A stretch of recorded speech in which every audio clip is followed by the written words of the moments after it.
I think we need to tell students, look around. There's economics everywhere. And we can take our research and show it to our students and make them interested. And so in this case, we want to relate to what students like and what they know about. So the textbooks oftentimes talk about ice cream cones. Justin was talking about this earlier. And, kids, they care about ice cream, I'm sure, but it's not a good example for supply and demand. And I don't know if beer is any better, but at least they can relate to it more, I bet. And policy's fun, and so we can examine incentives. And so this is Rate Beer's ratings of the top 10 beers. I just pulled this off a couple days ago. And all these beers are actually really, really tasty. And so you can talk about this with your students. And what you can tell them is this West Vlaerdeman 12. It's made in Belgium at St. Sixtus Monastery. And there's only like 15 monks there. And they only sell it once every 3 or 4 weeks. And fortunately, I was over there one time. They were selling it. They sell it in the bar. You can drink it out of the kegs, but you can get bottles too. And so it's really rare. And so you know what? It's kind of a marketing thing. Things get rated really highly if you can't get them, and you got them. Oh my gosh, this is the best beer in the world, and I've got it. And you taste it, man, it's the best beer in the world. And this is the way marketers do things. They tell you something's good, and they talk about why it's so good, and people will buy it and think it's really good. And so I've done blind taste tests with West Vlaerdeman and Roquefort 10, and I've done it with actually some people in this room. And blind taste test and Roquefort 10 is just as good. And then the next highly rated Belgian Trappist beer that's in that category always ends up a little bit lower. But people are fooled by taste test even. I've got a friend, or actually I made a bet with a friend. He loves Budweiser. I said, I'll bet you $50, and then lowered it to 10 because I didn't want to take all of his money. But I said, I bet you $50 that you can't pick Budweiser out of 3 beers. And we had Bud and Miller and I think Coors. And he tried them all in blind tasting. He picked Bud last. And so anybody want to do that tonight and give me $10? I'll be happy to do that bet. But it's true. So people have this perception, right? It's because the label's part of the product, and the marketing's part of the product. That's what we're all buying. We're not just buying what's in the bottle. And so we get fooled by it. And so that really didn't have to do anything about why there's no beers in the South, except there's no good beers in the South except Cigar City. If we look at breweries per population, in the South here, there's hardly any breweries, and here in Colorado we're doing pretty well. Oregon, Washington do pretty well, and Northeast does well. There's not very many breweries in the South, and as a beer liker, I was looking at the data one day and I thought, well, why would that be the case? And so I'm going to take this from the economics perspective of teaching students. I kind of changed the presentation. So where are the breweries? Vermont's got 4 breweries per every 100,000 people. Oregon does pretty well. Kentucky is actually like 10th place from the bottom, but notice everybody else is in the South too. So southern places don't have a lot of breweries. We look at the total breweries over time, and this is nice kind of history of economics idea. Breweries were declining in the early 1900s. Then we had Prohibition from 1920 to 1933. And so why were they declining? Well, Prohibition was already starting before 1920. There were several states that already banned breweries. Breweries knew they were going to be out of business soon. And so they kind of fell by the wayside.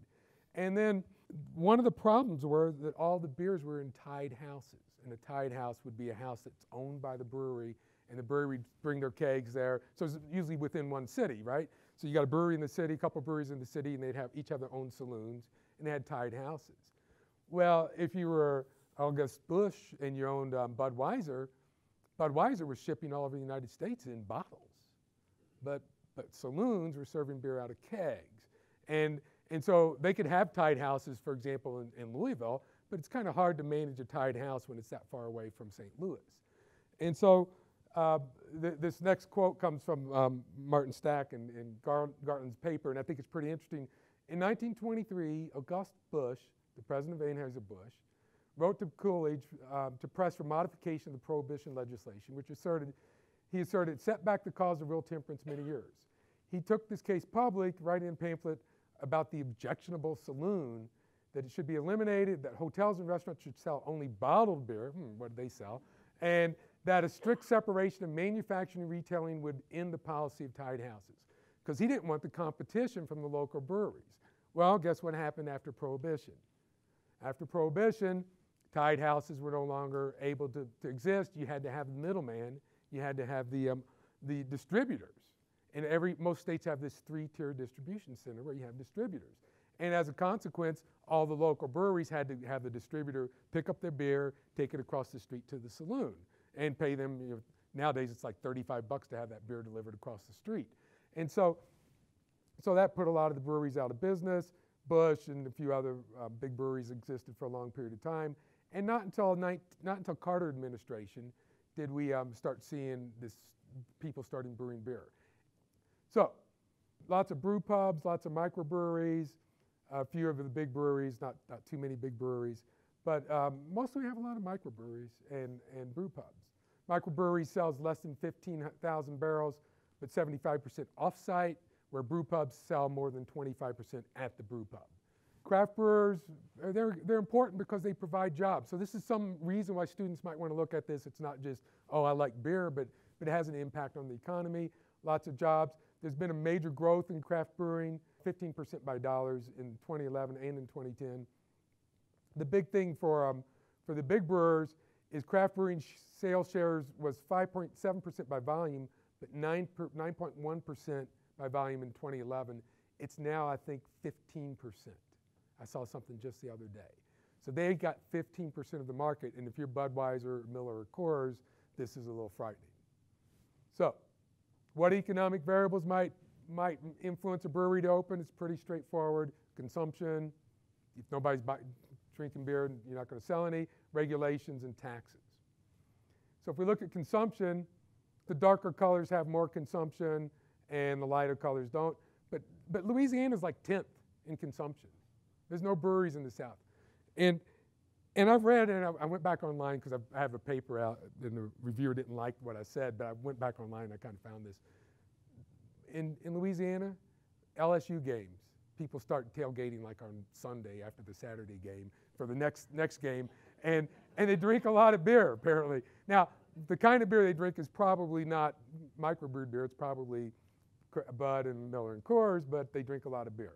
So actually, Texas and Louisiana drink a lot of beer, and so consumption is down there, so breweries might open up, you would expect. Wine consumption could be important because we're talking about craft beer. Craft beer is not like Bud and Coors, and so people who want to drink craft beer probably are experimental, and they're going to drink lots of different wines, so it might have some influence. So Sunday sales, these states don't allow Sunday sales of alcohol. This is going to affect your ability to make a profit. It's pretty straightforward. So we'd expect that to have some influence. These states allow you to self-distribute. Now this is important because if you brew your beer and you can take it across the street to the bar, to the bar or the restaurant and sell it to them, you don't have to pay the distributor $35 to take it across the street. This is a good deal. Another thing that might influence it would be tax exemptions. If you get a tax exemption because you're a small brewery, you might open a brewery because it's going to save you a lot of money. Taxes are probably 5 to 10% of the cost of producing beer. Now, so all these variables seem to be important, and then of course taxes. Beer taxes per gallon are really high in the South, pretty low everywhere else. Alaska's got the highest beer tax. I threw that data out though. So what do you find out? Well, consumption doesn't have a major association with the number of breweries, and that's probably because people drink Budweiser and Coors, and that doesn't affect the consumption of microbrewed beers. 1% increase in taxes, a 0.21% reduction in breweries per capita, so a little elasticity you could talk about. Wine consumption has an elasticity 0.79. Self-distribution increases breweries by 45%. It's pretty big. So, okay, that's a good story, but then that's not the real story. The real story comes from Bruce Yandle's Bootleggers and Baptists. And Bruce and Adam Smith, who's here, wrote a book. It's Revisiting Bootleggers and Baptists, just came out. You should buy it. But it's like you want to look at who's going to want fewer breweries in the South. Why are there fewer breweries in the South? Why do they have those laws that make it difficult to open up? And this allows you to get into political economy and a little public choice.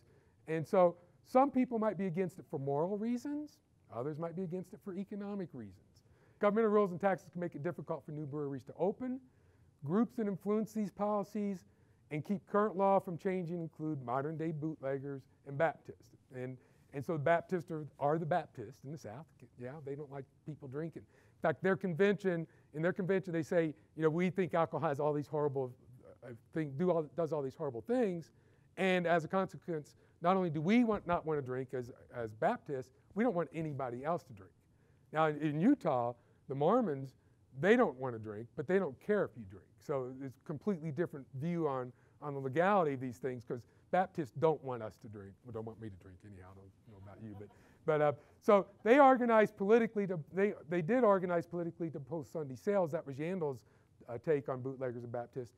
They organized politically to keep microbreweries out also, by having all these laws in effect that make it difficult for microbreweries to open.